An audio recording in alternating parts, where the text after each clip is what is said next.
Now, I have my own prejudices and preconceptions, and the great thing about making Trust Me films is they are often challenged by the facts. Now, at the moment, there is one subject that I am really passionate about, and I'm dying to get to the bottom of. Until 7 years ago, it was quite normal to see people smoking away in restaurants and pubs. Then it was banned. Now, cigarettes in public places are making something of a comeback, albeit with a twist. This is vaping, using an electronic cigarette to produce a nicotine-rich vapor instead of burning tobacco. But are they bad for you? In the last 2 years alone, the number of people using them has trebled to over 2 million. They're legal inside most public buildings, and you can even see people vaping in offices. The debates rage about their possible effects on our health. It's a very emotive subject, so I want to look at the evidence from a medical point of view. The first thing to understand is that smoking and vaping are very different. Smoking burns tobacco to release a large dose of addictive nicotine very quickly. But nicotine's not the major problem. Alongside it comes a cocktail of around 4,000 toxic chemicals, increasing the risk of cancer, heart disease, and other serious illnesses. Electronic cigarettes heat up a cartridge of liquid to form a vapor, which can be inhaled instead of smoke. This vapor contains a nicotine hit, along with flavorings and other chemicals. In the UK, there are plans to regulate some e-cigarettes, depending on the nicotine content and the claims made for them. This should ensure tighter controls on what they contain. Now, the manufacturers of e-cigarettes obviously claim that they are much safer than normal cigarettes. But are they?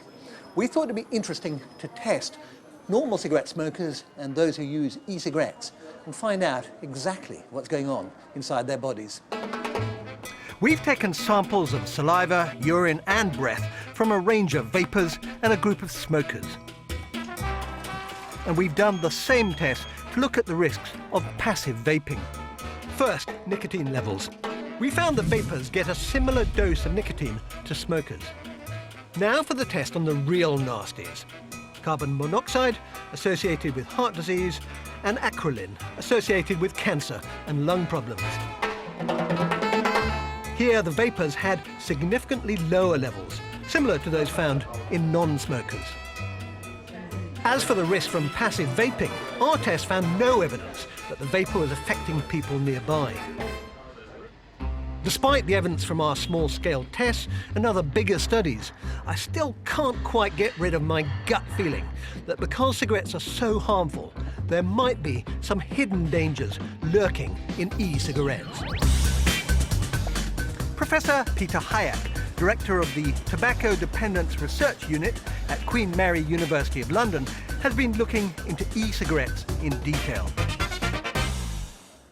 Electronic cigarettes have only been around for a short while. Is there some long-term risks we are not aware of? I think we can't exclude it altogether. I suppose some of the flavorings in e-cigarettes may turn up to be a danger. There may be risks for some people with lung issues. I think they are unlikely. If there is a danger, it's likely to be a small fraction of a danger of smoking. What about the addictive qualities of nicotine? Because obviously they're still getting nicotine, they're not getting the other toxins. Are there dangers associated with that? There are. Nicotine is an addictive substance, and the proportion of people who use nicotine will become hooked. A lot of people drink coffee, right? You've got a coffee cup in front of you. I've got one. Yeah. A lot of people are hooked on coffee, and nicotine use would be roughly in the same category if there were no other toxic chemicals which accompany it. Do you think that e-cigarettes are a big change?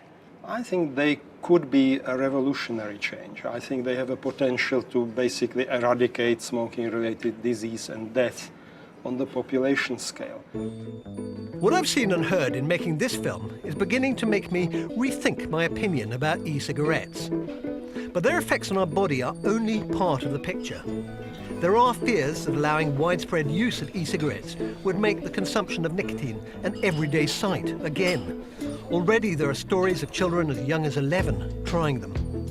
The British Medical Association is calling for a ban in public places. Now, I do agree that you need to be very cautious about anything that makes it easier to consume an addictive drug like nicotine.